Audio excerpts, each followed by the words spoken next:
সাধারণ জীবনযাপন করি আমি, সাধারণভাবে জীবনযাপন, সাধারণভাবে সবার সাথে আমি। সিরাজগঞ্জের বেলকুচি আওয়ামী লীগের মানব ও শিক্ষা বিষয়ক সম্পাদক মোহাম্মদ শওকত আলী তালুকদারকে গুলি করে হত্যার উদ্দেশ্যে হামলার প্রতিবাদে মানববন্ধন ও বিক্ষোভ মিছিল অনুষ্ঠিত হয়েছে।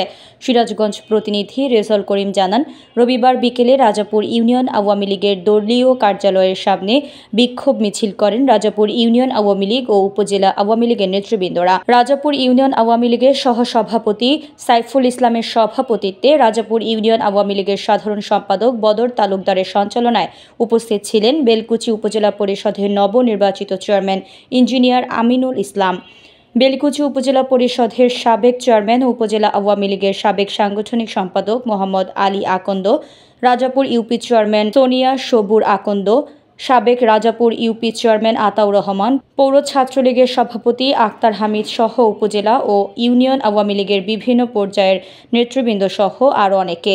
এ সময় শওকত আলী বলেন, আমার জানামতে আমার কোনো শত্রু নেই, তারপরও আমাকে গুলি করে হত্যার উদ্দেশ্যে কয়েকজন মুখোশধারী সন্ত্রাসী আমার ওপর অতর্কিতভাবে হামলা চালায়। সেই গুলি আমার না লেগে কলেজ ছাত্র আলামিনের পায়ে লেগে মারাত্মকভাবে আহত হয়ে হাসপাতালে চিকিৎসাধীন রয়েছে। তাই সন্ত্রাসী যেই হোক, উপযুক্ত তদন্ত সাপেক্ষে তাদেরকে খুঁজে বের করে আইনের আওতায় এনে উপযুক্ত শাস্তির দাবি জানান।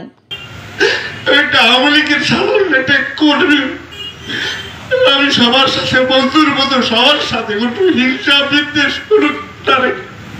সবার সাথে আমি আন্তরিকভাবে চলাফেরা করি। আমি জানি না যে আমার কে শত্রু, আমি কার এত বড় অন্যায় করেছি যে আমার জীবন নাশ করবে। আমরা একটা কথা স্পষ্টভাবে বলতে চাই, রাজাপুরে আওয়ামী লীগকে নিষ্পেষিত করার জন্য আজকে গত স্বাধীনতার পরপরই এই বেলকুচি উপজেলা আওয়ামী লীগের প্রতিষ্ঠাতা সভাপতি যেমন হত্যা করা হয়েছে, এখানকার আওয়ামী লীগের আজমকে হত্যা করা হয়েছে।